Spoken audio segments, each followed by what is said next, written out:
Challenge IA, le podcast qui parle de l'intelligence artificielle et de son impact sur l'humain, les entreprises et notre environnement. Cet épisode est réalisé par Jennifer Delalande-Lim, fondatrice du Challenge IA, ingénieure en intelligence artificielle spécialisée en IA depuis 2017. Le podcast A-Culture forme et sensibilise à l'innovation, l'IA et à l'impact de l'intelligence artificielle sur tous les cœurs de métier et notre quotidien, autant personnel que professionnel. Le podcast Challenge IA est heureux de vous présenter son invitée, Céline Fuselier. Le podcast qui parle de l'impact de l'intelligence artificielle sur le métier de storyteller. Présenté par Jennifer Delalande-Lim, alias Gen Digital Vision, et Céline Fuselier, fondatrice de StoryPulse. Pour moi, l'IA, c'est un espoir de travailler sans filtre. Donc, si par exemple, tu te positionnes face à ton chat GPT et que tu lui dévoiles vraiment toutes les aspérités, tous les prismes de ton caractère, ça prend tellement de temps de se filmer, de tourner toutes les vidéos, etc. Donc, tu utilises Hey Gen et tu t'avatarises et tu donnes juste le texte et en fait, il le prononce pour toi. Ça me fait penser à Alice, par exemple, qui l'utilise beaucoup. Alice, Cat Designer, qui l'utilise énormément et c'est vrai que ça donne un coup de pump à sa com, quoi. C'est super. C'était ma première invitée d'ailleurs. Ouais. IA, c'est la réponse à plus de temps pour soi. En fait, je le vois comme un équilibre de vie pro et perso. Parce qu'en fait, aujourd'hui, en 4 heures, je fais ce que je faisais en une semaine. Et moi, je fais en une semaine ce que je vais bientôt faire en 4 heures. Je te jure, là, je suis assise, je suis refait de tout ce que tu me dis parce que moi, vraiment, ma seule problématique aujourd'hui, c'est justement cet équilibre entre la vie pro et perso. Et en fait, j'aimerais te dévoiler un petit peu tout le backstage de ton métier, comment il évolue. Alors moi, j'ai du mal à m'en servir pour mes posts. Tu sais, c'est un peu comme les artistes, on a envie que ce soit notre patte, notre stylo, donc on a du mal encore à se livrer à l'IA. Bonjour et bienvenue dans le podcast Challenge IA. J'ai une invitée surprise, Céline. Hello. Tu peux te présenter un petit peu ? Oui, déjà merci de ton invitation. Je suis ravie d'être dans cette position inverse habituellement. Je m'appelle Céline, j'ai 39 ans, je suis journaliste, animatrice, storyteller, coach, formatrice, conférencière, je fais plein de choses en fait en ce moment. Une slasheuse. Pour moi, c'est pas pour dire que je fais plein de choses, mais c'est que je n'arrive pas à faire qu'une seule. Et pour moi, tout est autour de cette quête de vérité, de la communication, de la mise en lumière de l'autre. Et c'est mon parcours qui a fait que j'ai toutes ces casquettes et que je les aime profondément. Mais avant tout, je suis journaliste et storyteller. Oui, tu as embrassé ton multipotentiel, comme dirait Solène Feg. Exactement, ouais. Je suis un peu comme toi. Je pense que c'est pas pour rien qu'on s'est rencontrés. Moi, je suis formatrice, ingénieure. Alors, je fais pas du storytelling, mais je le fais à travers l'IA. Ouais. Donc, moi, je suis ingénieure en intelligence artificielle et j'ai décidé de faire une série d'épisodes qui parlent de l'impact de l'intelligence artificielle dans tous les métiers qui existent. Ouais. Et c'est pour ça que je voulais parler de comment l'IA impacte le métier de storyteller. Donc, je sais que tu n'es pas une spécialiste en intelligence artificielle. Pas du tout. Et que tu l'emploies sûrement pour tes mails, l'administratif, peut-être quelques postes. Et en fait, j'aimerais te dévoiler un petit peu tout le backstage de ton métier, comment il évolue à travers le storytelling. Complètement. Donc, j'aimerais que tu me dises un petit peu comment tu décrirais ton métier. Ouais, alors c'est intéressant ce que tu dis parce qu'effectivement moi j'y connais absolument rien mis à part taper quelques prompts sur ChatGPT pour effectivement les démarches administratives. Alors moi j'ai du mal à m'en servir pour mes posts. Tu sais, c'est un peu comme les artistes, on a envie que ce soit notre patte, notre stylo, donc on a du mal encore à se livrer à l'IA. Et c'est aussi pour ça je pense qu'on a connecté parce que j'ai peut-être besoin de comprendre comment ça fonctionne. Mais en tout cas pour répondre à ta question, moi aujourd'hui mon métier c'est d'être déjà à l'écoute de l'autre, que ce soit une entreprise, un particulier, une marque, un produit. D'être vraiment à l'écoute et ensemble, d'explorer une histoire, d'apporter de la clarté et de permettre justement à cette histoire de connecter émotionnellement avec son audience, avec son client. Donc pour ça peut être à l'oral, ça peut être à l'écrit. Là, je reste vague volontairement parce qu'il y a plein de choses en fait dans le storytelling, mais concrètement, ça va être des entreprises, des marques ou des particuliers qui ont envie de communiquer sur leurs produits, leurs projets, qui veulent mettre en lumière leur message. Un message, c'est toujours plus grand que la personne et qui a pas envie d'être dans une démarche très stratégique ou trop parfaite, mais qui veut justement être très authentique et très vrai pour connecter avec son public. Et moi, l'idée, c'est déjà de comprendre, la première étape, c'est de comprendre en fait quel est le projet, quel est le message, quelle est la personne, donc apporter de la clarté. Deuxième étape, ça va être le fait d'explorer l'histoire de la personne. son enfance, son parcours, ses moments un peu game changer, ses failles, ses vulnérabilités, mais ses forces aussi, ses valeurs, etc. Et puis ensuite, de trouver le lien. OK, donc il y a ton histoire, il y a ton projet, il y a le message, il y a ton public, il y a toi. Quel est le lien ? Quel a été ce petit bout de ton histoire ? On met des limites, mais quel est ce petit bout de ton histoire qui fait qu'on va pouvoir s'en servir pour communiquer et te rendre inspirant, impactant, te rendre consommable, te rendre attirant, séduisant quelque part, pas pour la drague, mais pour le côté attractif. Et comment ensuite, sur quel support de communication je m'en sers ? Est-ce que je m'en sers dans un post, dans un live, lors d'une conférence, dans un livre, donc que ce soit à l'écrit ou à l'oral ? Le storytelling, c'est vraiment ce qui va connecter émotionnellement avec le public, le client, en fait. Très intéressant, Céline. Franchement, le métier de storytelling présenté comme tu l'as fait, ça me bluffe parce que d'habitude, on me présente juste une aspérité de ce métier et là, j'ai l'impression une histoire de voir... pour vendre. Voilà, ouais. J'ai l'impression de voir tous les prismes par lesquels on peut prendre ce métier. Moi, je t'invite à comprendre comment l'IA peut t'aider dans ton quotidien. C'est déjà, en fait, on a du mal parfois quand on interconnecte avec les gens à se dévoiler entièrement. Complètement. Donc l'IA, en fait, il faut le voir comme un support, comme un outil pour pouvoir se dévoiler complètement. C'est-à-dire que sans filtre, on a tendance à cacher des choses quand on parle.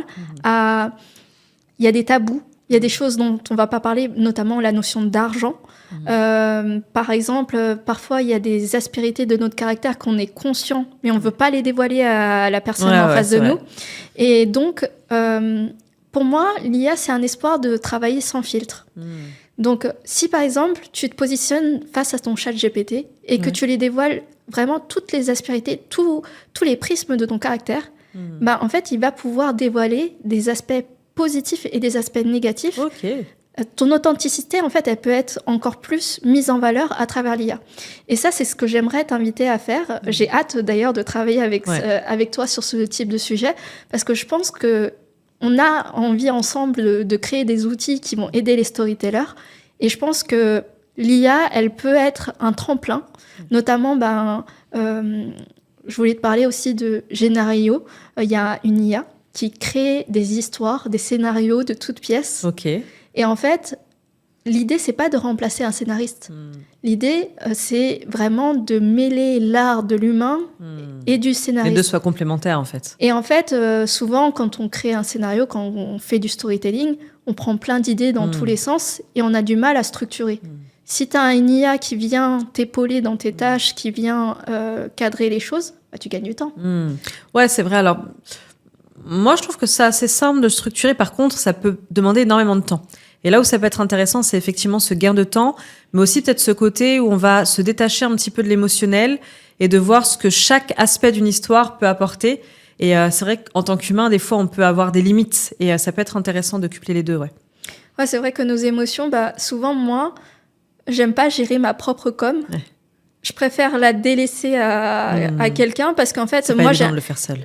Quand je fais ma com à moi, je mets trop d'émotionnel et ça marche pas. Ouais. Alors que quand je laisse les autres faire, en fait, eux, ils voient des prismes de ma communication, ils voient des choses qui pourraient impacter plus. Et c'est pour ça que j'ai beaucoup plus de résultats chez mes clients que chez moi-même. Ouais. Cordonnier mal chaussé, c'est souvent comme ça. Ouais. Oui. Et dans ton métier de storyteller, qu'est-ce qui fait que quelqu'un va venir vers toi ? Qu'est-ce qui fait qu'ils veulent raconter leurs histoires, en fait ? En général, ce sont des personnes qui soit se lancent dans un projet et ils sont un peu effrayés par toutes ces stratégies de communication trop rentre-dedans, trop forcées, trop m'as-tu vu. Ils veulent revenir à quelque chose de plus authentique, plus aligné à ce qu'ils sont. Souvent, ce sont des gens qui sont passés par des grosses épreuves et qui ont vraiment besoin d'être dans un projet hyper aligné avec eux. Ou alors, ce sont parfois des leaders, tu vois, des gens qui veulent lever des fonds, des gens qui ont déjà plusieurs sociétés, qui font des millions, ou pas, mais en tout cas qui ont déjà cette réussite et qui se sont un peu perdus dans leur communication et qui veulent revenir à quelque chose de plus vrai, de plus sincère. Donc c'est souvent l'un ou l'autre. Et ils veulent juste revoir une manière de communiquer qui soit plus vraie. Pas forcément juste, mais qui soit plus vraie. Et ils veulent, tu sais, des fois, il y a aussi, avec le Covid, il y a eu beaucoup de coachs, formateurs, etc., qui ont vu le jour sur les réseaux. Il y a eu beaucoup ce phénomène de, si tu veux gagner des millions, inscris-toi au webinaire, Bref. ces coachs-là, alors il y en a qui fonctionnent très bien. On voit des gens, je sais pas moi, comme Yomi Denzel, comme Alec Henry, comme Robin Janssen, tu vois, des gens comme ça qui fonctionnent très bien. Je pense, en tout cas, c'est l'image qu'ils donnent. Je sais pas si c'est vrai, mais on pourrait se dire que ça reste éphémère et que dans 4-5 ans, ça va un peu s'effondrer. Les gens qui me contactent sont des personnes qui ont envie de faire du long terme, d'avoir une espèce de fidélité avec leurs clients, parce qu'ils auront vraiment donné quelque chose de très sincère, très vrai. Et ils veulent davantage d'impact. Ils ont vraiment en fait une mission. C'est des espèces de Nelson Mandela, de Martin Luther King. Je sais pas. C'est des gens en fait qui veulent vraiment inspirer leur audience et qui se contentent pas des chiffres, mais qui veulent vraiment, en plus de faire de l'argent, réussir personnellement avec une mission de cœur. Tu vois. C'est vraiment ces gens-là en général qui me contactent ou qui contactent des storytellers pour retravailler leur communication et y apporter cette dimension humaine en plus. Ça me parle beaucoup ce que tu dis. En fait, moi. Je suis un peu comme toi, même beaucoup comme toi. Moi, je fais vraiment des partenariats à long terme avec les entreprises avec lesquelles je travaille. Donc, c'est pas pour rien qu'on est face à face, puisqu'on va être partenaire dans de nombreux sujets. Je pense que... Alors, il n'y a pas si longtemps, un de mes clients et quelqu'un qui me place en tant que formatrice m'a dit « Je suis un berger. Je préfère que tout le monde mange avec moi. Je nourris les moutons tout autour de moi, plutôt que de faire le requin et de simplement prendre l'argent et puis plus revoir la personne 10 ans plus tard. Ouais. C'est un peu comme quand je travaillais chez Chanel, mon boss il m'a acheté le livre « Comment devenir un connard ». Et en fait, je l'ai... Sérieux ? Oui. Parce que c'est trop gentil, c'est ça ? Ouais, je suis trop gentille. Et en fait, moi, je suis une leader gentille. Et on me dit souvent, c'est pas une force. Et moi, je leur dis, c'est tout le contraire. Ouais, je suis d'accord avec toi, moi. Parce qu'en fait, la gentillesse m'amène une fidélisation, beaucoup plus de gens qui sont... En fait, il faut doser aussi. Voilà. C'est-à-dire qu'effectivement, il y a une gentillesse un peu malsaine, où des fois, on est trop gentil, et ça nous ferme quelques portes aussi, il faut pas se mentir. Et puis, on ne se respecte pas des fois parce qu'on est trop dans le don. Et c'est vrai que des fois, il y a des choses à plus cadrer, et on est un peu pareil là-dessus. Et je pense qu'avec la maturité, avec les années, avec les expériences, on apprend justement en ce moment à peut-être être gentil là où il faut, tu vois, être dans la même énergie qui est en face de nous. C'est, y a beaucoup de gens qui ont ce discours comme tu as et qui se disent, moi j'arrête d'être gentil. Tu vois, beaucoup de femmes vont dire ça, par exemple, moi j'arrête d'être gentil. Mais moi je pense pas qu'il faut arrêter. Pour moi c'est une force d'être gentil, d'être humain. Faut arrêter les conneries en fait. On a besoin de ça, et même dans le business. Et moi je n'achèterai jamais si en face de moi j'ai quelqu'un qui est pas dans ça. Mais je pense qu'il faut savoir le donner à la bonne personne et qu'il faut se respecter quand on le fait. Des fois, on s'oublie pour être gentil, pour donner, pour satisfaire l'autre, etc. Mais on s'oublie complètement. Il faut avant tout s'écouter et savoir, je pense qu'on sait. Et quand on s'écoute, on sait exactement quand et avec qui on peut être gentil. Tu vois ? Et en fait, ce qui était intéressant dans cet aspect de gentillesse, l'IA m'a aidée. Parce qu'en fait, on est amené très souvent à mettre des prestations et je pense que, vu notre seniorité sur le marché, des fois, on n'a pas envie de baisser de gamme de prix. Mais aujourd'hui, l'IA amène de nouvelles perspectives parce qu'en fait, on peut produire peut-être en 30 minutes ce qu'on produisait en 1 heure, en 10 heures, etc. Et en fait, ça m'a permis de créer des petits produits plus accessibles pour des solopreneurs, pour des petites entreprises, etc. Et en fait, je pense que vu qu'on va créer des offres par rapport au storytelling que tu as déjà créé, mais on va les pimper avec l'IA, je pense que ce qui est bien, c'est que tu vas pouvoir augmenter en fait ta part de marché, puisque l'IA t'apporte en fait un côté de propulsion, autant sur la stratégie d'acquisition, autant sur le fait de mettre en avant tes idées. Par exemple, toi, quand tu crées tes posts par rapport au storytelling, tu vas un peu écouter toutes les tendances du marché, tu vas écouter tout ce qui se passe sur les réseaux sociaux. J'avoue, moi, je fais pas ça du tout.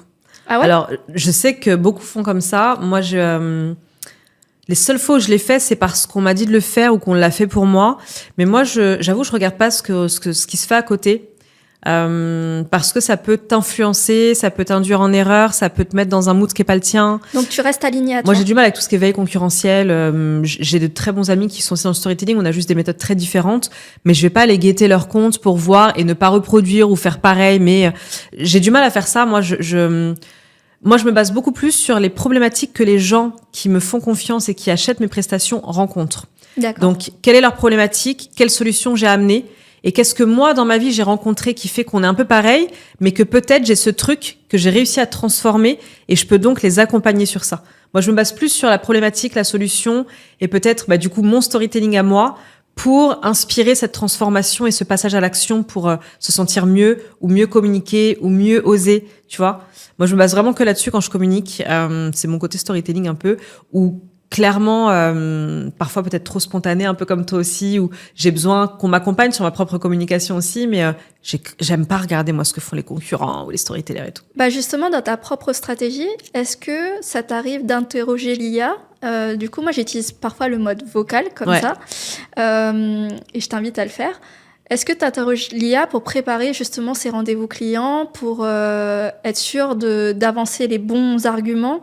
C'est pas forcément que pour vendre, c'est simplement pour être sûr de là où tu vas avec ton client, pour augmenter sa satisfaction. Écoute, jusqu'à maintenant, j'ai hâte qu'on travaille ensemble aussi pour que tu puisses me montrer tout ça, mais jusqu'à maintenant, en fait, j'avoue que j'ai beaucoup de mal à le confier à l'IA. En revanche, ce que je fais, c'est que quand j'ai peaufiné, que ce soit mon interview, que ce soit un texte pour un client, un dossier de presse par exemple, ou le démarrage d'un livre, ou que ce soit une préparation de conférence, je vais vraiment tout faire seule. Par contre, quand j'ai peaufiné, quand j'ai fini, c'est vrai que je vais donner ce travail à l'IA, à ChatGPT, et je vais dire qu'est-ce que t'en penses, comment on peut affiner, etc. Ou pour des mails, par exemple, de closing pour des clients, je vais avoir tendance à vouloir juste qu'il me peaufine et qu'il me donne peut-être d'autres axes que je peux rajouter. Des fois, moi, je fais ça. Ok. Moi, j'ai hâte J'aimerais un peu transformer ta façon de travailler, c'est-à-dire que t'as fait toute cette phase de préparation, et ce qui serait encore plus convertissant... C'est l'inverse, en vrai. Non, pas forcément. Ta technique, elle est pas mauvaise. Moi, je pars du principe que chacun a sa manière de travailler, mais que l'IA doit s'adapter à notre façon de travailler, non pas l'inverse. Ok.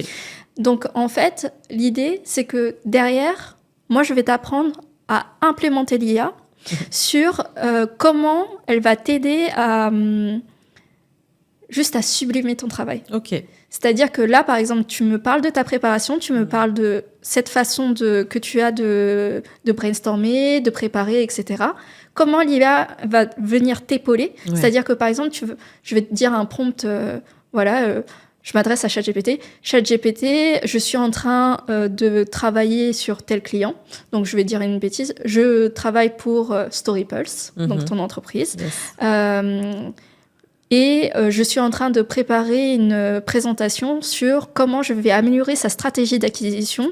Peux-tu me détailler un peu les cibles qu'elle pourrait avoir, comment je peux les convertir plus, comment je vais pouvoir rédiger son vraiment calendrier. Le driver, donner l'intention pour que lui nous apporte les clés vraiment plus précises. Quoi. Le calendrier éditorial de StoryPulse pour que les gens aient envie d'aller plus loin, aient envie de travailler avec Céline, etc.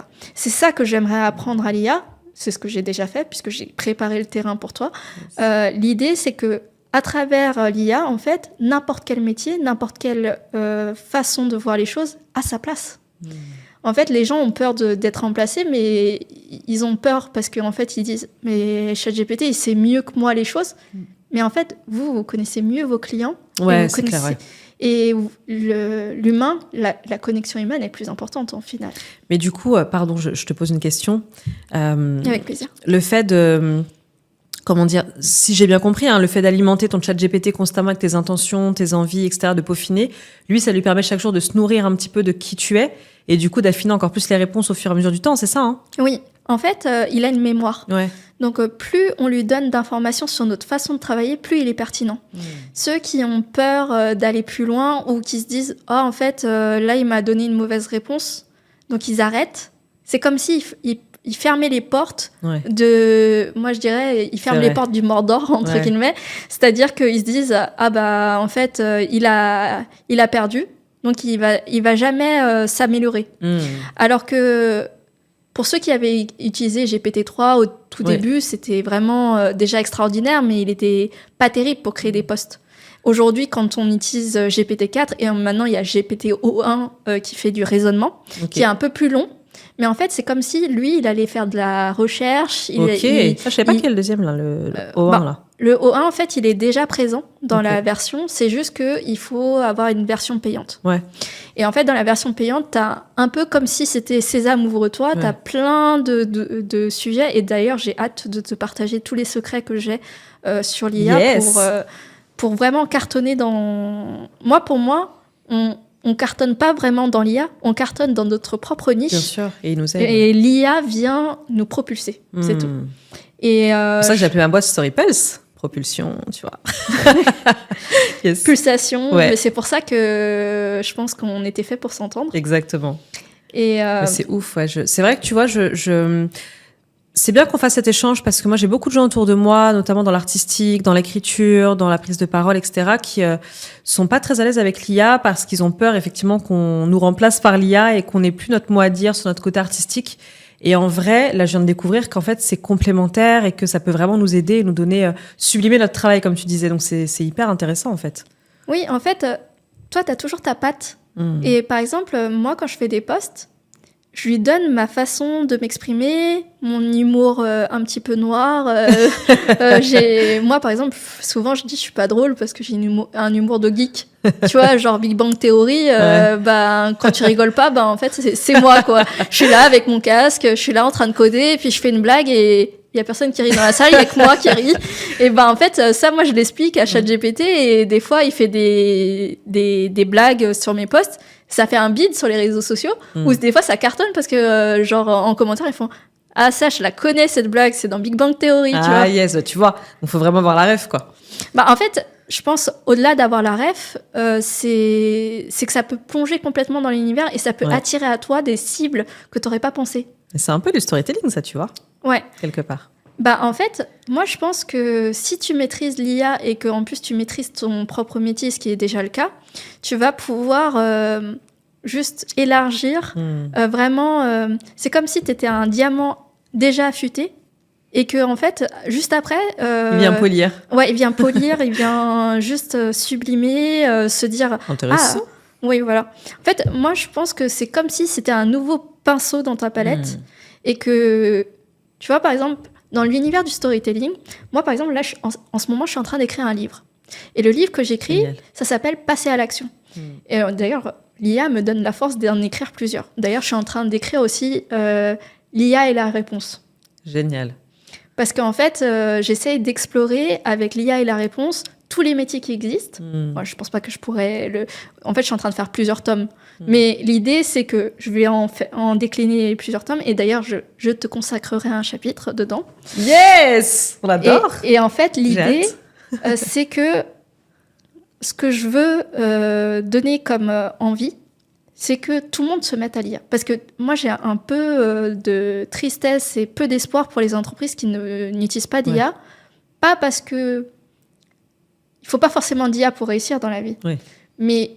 C'est l'avenir. C'est juste qu'on constate que les entreprises qui n'ont pas implémenté de l'IA dans leur entreprise sont soit en train de se casser la gueule, soit ils se font concurrencer par des personnes... Il y a des grands groupes qui sont en train de fermer parce que des petites entreprises de 2-3 personnes ont la même force qu'eux, alors qu'ils ont 20 employés de l'autre côté. Waouh, c'est dingue, ouais. Donc, en fait, on voit des choses se passer. Soit tu le subis, soit tu prends les devants et t'anticipes le changement. Et là, pour toi, il n'est pas trop tard de se mettre tard. à l'IA maintenant ? Non, jamais trop tard. Parce qu'en fait, plus tu avances dans le temps, plus l'IA est accessible et facile à utiliser. Là, je trouve que tu te mets à l'IA à un moment, à un tournant, où c'est justement là où il faut s'y mettre. Ok, parfait. Ça aurait été il y a 3 ans. C'était moins accessible, c'est vrai, ouais. Ta courbe d'apprentissage, elle aurait été un peu plus importante. Ouais. Aujourd'hui, en 2 mots, tu peux avoir quelque chose d'extraordinaire. Ok. Donc c'est ça genre que lesquels je dirais... En fait, il y a des petits raccourcis. Exemple. Tu utilises juste le mot exemple sur ChatGPT.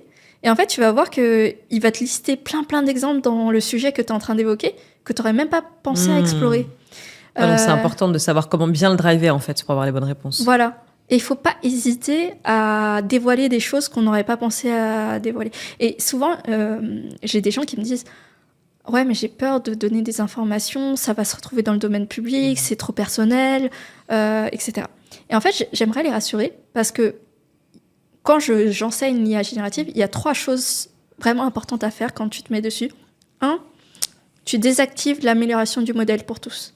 Ça évite que tes informations se retrouvent au mode public. Ok. Donc ça, je le mettrai dans le podcast, je mettrai le truc de désactivation. 2, tu dis directement à ChatGPT, je ne veux pas que tu divulgues les informations au mode public. Je ne veux pas que OpenAI puisse utiliser mes informations. Tu peux le faire, ça. Oui. Okay. En lui disant simplement, en fait, il se met en mode sécurité parce que l'IA, elle est elle-même responsable. Génial. Elle-même, elle se dit, ah, ok, bien que mes données sont sur le serveur d'OpenAI, je ne suis pas en train de les partager à tout le monde. Okay. Et 3e point, sachant qu'il y a des entreprises de marketing qui ont retrouvé des informations confidentielles parce qu'ils ont eu la bêtise de partager tous leurs fichiers clients, leurs mails, etc. Ils les ont retrouvés, par exemple, au Bangladesh. Ce pays est tellement difficile à prononcer.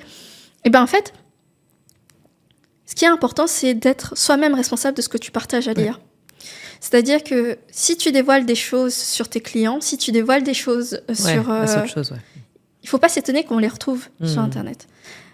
Mais déjà, en faisant les 2 premières instructions, tu es presque sûr qu'il ne va rien dévoiler. Après, on peut changer les prénoms, par exemple, on peut changer les noms. Tu vois, il y a peut-être des choses comme ça à faire, non ? Alors moi, ce que j'invite les gens à faire, c'est simplement, tu peux demander à ChatGPT d'anonymiser le document que tu es en train d'alimenter. Ok. Et comme ça, il travaille sur un document anonymisé. Après, les gens ils me disent, oui, mais tu donnes déjà le document, donc il y a déjà l'information. Mais au final, est-ce que tu utiliserais... Est-ce que franchement, il faut rester bloqué et ne pas avancer ? Parce que les concurrents, ils vont très très vite. Ouais. Ça dépend en fait de ton impact, etc. Moi, ce que je fais, c'est que simplement, j'enlève les informations qui sont sensibles et je travaille sans ces informations, simplement. Ok. Et donc, dans ton métier de storyteller, pour finir, j'aimerais savoir un peu... tu fais aussi des conférences. Ouais. Donc, tu organises souvent des... D'ailleurs, tu représentes des fois l'histoire de certaines sociétés. Exactement. Qu'est-ce que ça a comme répercussion de faire du storytelling pour ces sociétés ? Alors moi, c'est vrai que je suis... tu parles à une convaincue. Pour moi, je ne me vois pas prendre la parole sans en faire, en fait. Par exemple, là, tu vois, on est chez Podspace. J'avais animé leur conférence, leur événement, leur remise de prix qui s'appelait Podcast Awards à la mairie du 16e. J'étais juste censée être la maîtresse de cérémonie, mais j'ai pas pu m'empêcher de faire du storytelling quand j'animais. Et c'est, je pense, le meilleur moment de mon animation parce que ça crée une interaction avec le public. Regarde une conférence, tu vois, un truc un peu bateau, très expert, machin, où t'as un conférencier qui est parfait, éloquent, qui parle bien, qui maîtrise son sujet. Bah, le public, il va quand même s'endormir. Par contre, à un moment donné, s'il fait une interaction avec le public, qui leur rappelle une histoire, qui fait le lien, qui sourit, qui déconnecte, qui replonge dans une anecdote, qui parle de son parcours, qui montre en fait que c'est les mêmes histoires, qu'on est pareil, sauf que j'ai une expertise en plus que je vous partage, mais en fait, on est des humains tous les deux. Pour moi, c'est ça qui apporte le relief. Tu mets du silence, tu mets une attitude, un ancrage, une posture, une verticalité, une voix, mais tu mets aussi du storytelling. En fait, c'est un ensemble de choses qui fait que le public, il est captivé, il est vraiment absorbé par ce que tu dis. Pour moi, déjà, la première chose à retenir quand tu prends la parole, que ce soit sur les réseaux ou sur scène, c'est que le message, il est plus grand que toi. C'est pas toi que tu mets en avant, c'est le message que tu dis. Toi, t'es juste un outil qui met en lumière un message. Quand tu fais de la communication, pour moi, ça, c'est une règle importante. C'est ce qui fait qu'on dédramatise un peu sur la perfection, sur la beauté, sur comment je m'exprime en main, je me suis ratée. On s'en fout. Ce qui est important, c'est le message. Et ça te permet de bien le dire. Il est plus grand que nous. Mais le storytelling, en fait, il va sublimer ce message parce qu'il va l'illustrer. Tu vois, c'est comme dans un livre un peu trop technique, d'un seul coup, on va te dire, tiens, ce truc-là, c'est un petit peu comme une fleur bleue qui, quand tu images quelque chose, ça lui donne beaucoup plus tu le vulgarises, le propos. Et le storytelling permet d'illustrer, de vulgariser, de donner, du relief à ce propos et ça permet à l'audience de le comprendre, de le digérer et de se dire juste, putain, on est pareil. Ou alors, peut-être qu'on n'a pas vécu la même chose, mais j'ai ressenti la même chose. Et les gens se rappellent de ce qu'ils ressentent, mais pas de ce qu'ils disent ou de ce qu'ils vivent des fois, mais juste de ce qu'ils ressentent. Tu vois, par exemple, un traumatisme que tu as vécu petite, bah des fois tu sais pas exactement ce qui s'est passé, mais le ressenti reste et c'est ce qui fait des traumas ou des peurs, des blessures après. Mais longtemps après, des fois à 40 ans, tu te rappelles d'un truc. Donc le ressenti reste. Et le storytelling, il permet d'apporter ce ressenti à une communication. Et ça, pour moi, c'est ce qui est le plus beau parce que la communication, c'est la plus belle arme dans ce monde. Tu vois, même avec l'IA, tu communiques et c'est ce qui permet d'améliorer ta communication, tes actions aussi, bien sûr. Mais si on savait tous bien communiquer, ben, il y aurait pas de racisme, il y aurait pas de guerre, il y aurait pas de divorce, il y aurait pas de conflit. Peut-être un peu moins, mais en tout cas, il y en aurait beaucoup moins. Et le storytelling, c'est pas une technique de vente avec une histoire, comme on dit, c'est juste la vie. Pour moi, c'est ce qui rend vivant une communication. Très intéressant. D'ailleurs, moi, je vais te partager un peu un retour d'expérience sur le storytelling à travers l'IA. Ouais, carrément. En fait, on parle souvent d'avatarisation. Je pense que tu as dû en entendre parler. En fait, de plus en plus de stars, de plus en plus de politiciens créent leur avatar, créent le fait d'avoir un clone IA. Et donc, moi, je pense qu'il y a encore... Ça fait peur quand même des fois, ça aussi. Hein. Oui, c'est vrai. Mais en fait, en vérité... Ça fait peur d'un côté, mais ça ouvre aussi des portes de l'autre. Par exemple, les formateurs, ils sont contents d'avoir leur clone IA parce que de pouvoir illustrer, rendre un chapitre pédagogique à travers leur avatar, c'est fun. Ouais. Et ça prend tellement de temps de se filmer, de tourner toutes les vidéos, etc. Donc, tu utilises HeyGen et tu t'avatarises et tu donnes juste le texte et en fait, il le prononce pour toi. Bah, ça me fait penser à Alice, par exemple, qui l'utilise beaucoup. Alice, Cat Designer, qui l'utilise énormément et c'est vrai que ça donne un coup de pump à sa com, quoi. C'est super. C'était ma première invitée, d'ailleurs. Ouais. Et en fait... elle utilise HeyGen pour ses posts LinkedIn, par exemple, qui ont vraiment cartonné. Complètement. Et en fait, de s'avatariser, pour moi, il y a un réel impact parce que, en fait, tu peux être un peu partout, en même temps. Complètement, ouais. C'est comme si tu pouvais paralyser plusieurs offres et permettre, tu vois, à travers le storytelling, moi, j'aimerais beaucoup créer ton avatar. Ouais.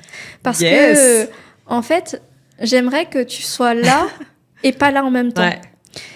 Pour montrer J'aime bien cette idée. C'est-à-dire que, voilà, t'es avec ta fille, t'as envie de profiter du temps avec ta fille, mais en fait, ton avatar, il connaît ton histoire, il connaît ta façon de penser, il connaît tes valeurs, ta façon de t'exprimer, et en fait, elle pourra aider tes clients à y voir clair quand tu n'es pas là. Parce qu'en fait, je pense que quand on est prestataire, on vend souvent notre temps. Ouais, complètement. On n'a pas le... Et ça, faut que je change ça d'ailleurs parce que ça peut devenir épuisant à la longue. Oui, bah, moi, je vis la même chose que toi. Moi, j'ai des centaines de clients en même temps, voire des milliers, et c'est très difficile pour moi de me splitter. En même temps, j'ai envie d'être là pour tout le monde. Exactement.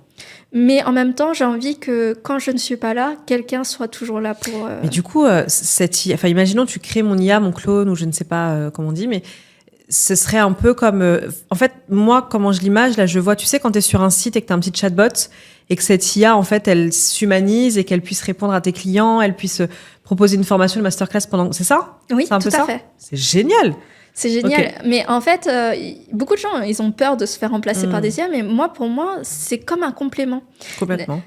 Moi, c'est ta twins, ta jumelle. Exactement. Tu vois, mon pseudo sur les réseaux sociaux, c'est Jen Digital Vision. Ouais.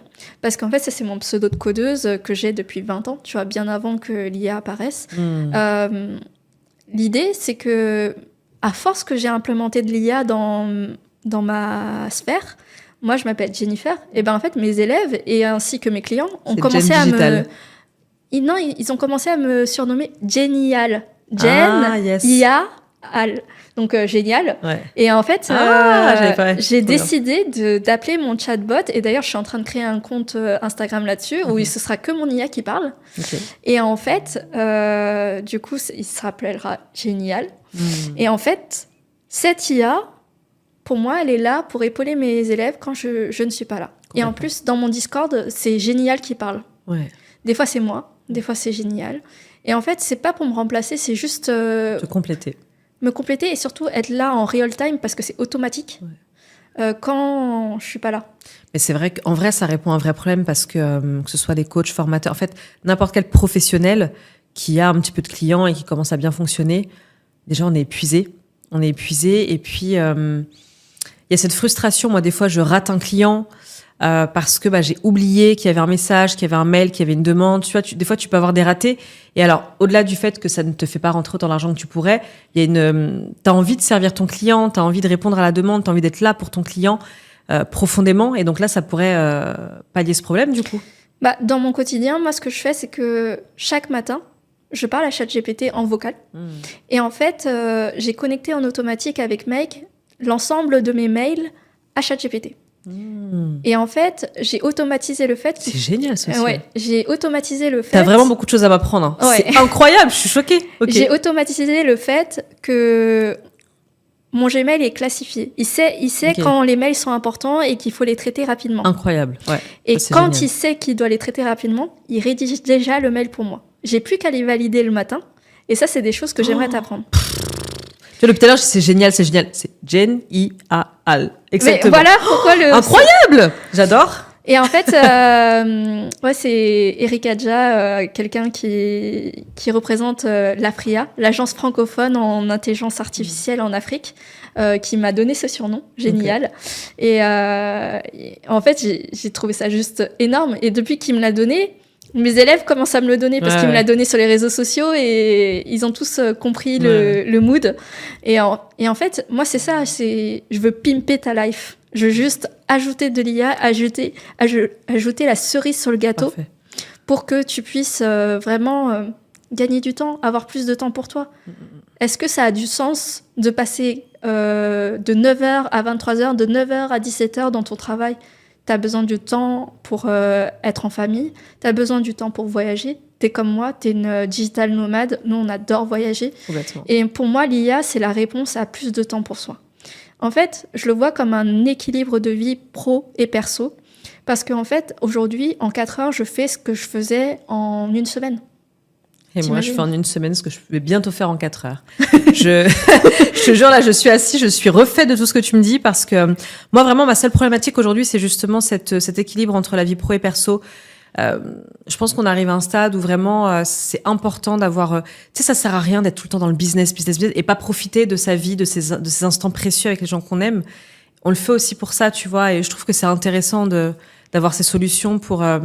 continuer à être des guerrières, des boss ladies, à faire des beaux projets, à aider un maximum de gens, à avoir des messages qui impactent. Moi, je suis fascinée par ce que je fais. J'ai pas du tout envie d'arrêter. Et je pense que j'arrêterai pas demain la veille. Enfin, je suis quelqu'un d'hyperactive et j'ai besoin de faire plein de choses. Mais ça, c'est vraiment des solutions qui pourraient aider beaucoup de gens. Alors, je pense que je suis une des dernières qui est pas au courant de tout ça parce que je suis pas du tout familiarisée à ça.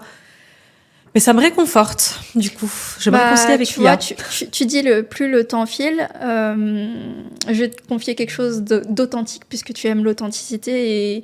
Et en plus, nos auditeurs vont le savoir. Je viens de perdre ma mère. Et en fait, durant la situation, ça m'a permis de me dire, encore une fois, heureusement que l'IA était dans ma vie. Parce que j'ai pu faire en 1 heure ce que je devais... faire normalement en 12 heures. Ouais, il y a beaucoup de choses à gérer. Hein. Et en fait, quand ça arrive, tu te dis, si j'avais pas la force de l'IA, j'aurais dû tout abandonner. Ouais. J'aurais pas pu gérer la situation malgré le fait que la situation, elle soit difficile à gérer. Et en fait, moi, je me dis, la vie nous rappelle perpétuellement d'être encore plus présent avec nos proches, exactement, avec nos amis, avec notre famille, avec ceux qu'on aime, tous ceux qu'on aime. Et avec soi-même aussi. Oui, d'avoir du temps pour soi. Et je pense que c'est ça que j'aimerais amener aux gens. Au-delà de la productivité, la rentabilité, plus de créativité, même si je le mets en mode good vibes sur mon profil, c'est vraiment... c'est plus ça que j'ai envie d'apporter. Plus d'équilibre dans la vie des gens. C'est génial ce que tu partages parce que, ouais, en fait, tu vois, on est beaucoup dans le faire et il faut être en mouvement, il faut proposer des choses pour changer le monde, en fait. Hein. Tout ce qu'on crée, c'est pour changer le monde. Mais malheureusement, c'est quand on perd des gens qu'on aime qu'on se rend compte de ça. Et ouais, en fait, on fait tous ces business-là aussi pour être heureux et pour passer du temps de qualité, du temps où on lâche prise un peu et on savoure ce qu'on a construit. Et je suis désolée pour ta maman. Mais c'est un beau rappel parce qu'effectivement, moi j'ai perdu mon papa il y a quelques mois aussi. Et dans ces moments-là, il y a beaucoup d'administratifs, beaucoup de gestion, beaucoup de choses à penser qui nous mettent en retard sur d'autres tâches. Et du coup, c'est un gros foutoir après. Et du coup, l'IA peut nous aider dans ces moments-là. Donc, c'est pas que pour la productivité, c'est pour la gestion de la vie, en fait. Oui, et en fait, je sais pas si toi, ça t'a fait ça, mais plus je vieillis, plus je deviens... On est jeune, arrête, on est jeune. Oui, on est jeune. Ouais, plus on avance. On va enlever le mot vieillesse. Plus j'embellis, c'est comme le bon vin. J'adore. Plus j'embellis, je deviens un peu plus dure avec moi-même, notamment quand on est une femme, en fait, on a un épigénétique qui nous dit « sois belle et tais-toi », etc. Et bien, maintenant, je deviens une femme forte et je veux imposer ma voix, je veux me faire entendre. D'ailleurs, je deviens très présente sur les réseaux sociaux, même si des fois, il y a des posts qui font des bides, je m'en fiche. Ouais, l'idée, c'est que je pense que les réseaux sociaux, c'est un travail de long terme. Ouais. Et en fait, au final, même si... on n'a pas forcément envie de tout partager sur les réseaux sociaux. Plus on est authentique, plus on partage notre vérité et notre façon de voir les choses, plus en fait les gens se voient à travers Complètement. nous. C'est pour ça que j'ai aimé le fait de faire cet épisode avec toi. J'ai aimé partager cet art du storytelling. Merci. Parce que pour moi, c'est la clé à plus d'authenticité, la clé à plus d'épanouissement. Et... comment on fait pour te contacter, Céline, quand on a besoin... On passe par toi, t'es mon agent IA maintenant. Alors, veuillez contacter mon clone, Mais bientôt. Principalement sur Instagram et sur LinkedIn. C'est vraiment les 2 réseaux que j'utilise le plus. D'accord. Et qu'est-ce que tu proposes comme offre ? Est-ce que tu peux nous en dire plus ? Écoute, moi, mes principales offres, c'est déjà le fait d'être l'animatrice de ton événement. Je speak sur les events des gens, donc je fais mes propres événements en tant que conférencière avec mes thématiques. Mais on me contacte souvent pour que j'anime les événements des gens qui n'osent pas prendre la parole, mais qui veulent créer des événements. Je vais m'imprégner de qui ils sont, m'adapter à qui ils sont, à leurs valeurs, à leurs messages, à leur expertise, faire des points avec eux vraiment, et speaker sur leurs events comme maîtresse de cérémonie, conférencière, modératrice. Et moi, je suis principalement sur des thématiques business, santé, mentale, art et culture. Tu vois, c'est vraiment mes 3 thématiques et un petit peu le monde de la tech. Alors, pas l'IA, mais comme j'étais ingénieure d'affaires avant, le monde de la tech, le développement, etc. Des fois, j'interviens sur des gros événements comme ça. Deuxième offre, c'est le fait de réaliser de A à Z ton interview, où vraiment on va le préparer ensemble, on va faire du média training. Je vais réaliser ton interview avec la forme qui te convient jusqu'à la post-production, avec une équipe de monteurs. Troisième offre, ça va être tout ce qui est lié au coaching. Donc, coaching, consulting, formation autour du storytelling, du média training, de l'écriture, de la prise de parole et, petite surprise qui n'a absolument rien à voir mais qui fait sens, la méditation qui pour moi est cette partie introspective dans la posture, la verticalité, la respiration. Enfin, c'est une dimension qui apporte justement ce côté vérité à la communication et j'ai créé une méthode signature qui s'appelle le Meditelling qui associe le storytelling à la méditation et qui permet à des femmes, surtout, ce sont surtout les femmes qui s'y plongent, mais en vrai c'est pour tous, de se reconnecter à elles et d'avoir un peu plus d'audace dans leur communication. Voilà. Ça me donne vraiment envie de prendre toutes tes prestations là, one shot. C'est parti, on passe la soirée là-dessus d'ailleurs, autour d'un bon repas. Et en fait, j'ai hâte aussi de présenter tes prestations à travers une future chaîne télé qu'on est en train de préparer. Et c'est fou parce que je pense que tu résous un problème. Il y a encore beaucoup de gens qui sont timides. Il y a encore beaucoup de gens qui n'osent pas prendre la parole. Oh là là. Qui sont pourtant des génies, qui sont pourtant des gens à connaître simplement, ou des gens qui ont une histoire à faire entendre. Et je pense que tu vas débloquer beaucoup de monde et c'est pour ça que j'ai hâte de continuer l'aventure avec toi, Céline. Avec grand plaisir. Merci en tout cas d'avoir été invitée sur mon podcast et j'ai adoré cet échange. Merci beaucoup, moi aussi j'ai adoré. Merci Jen.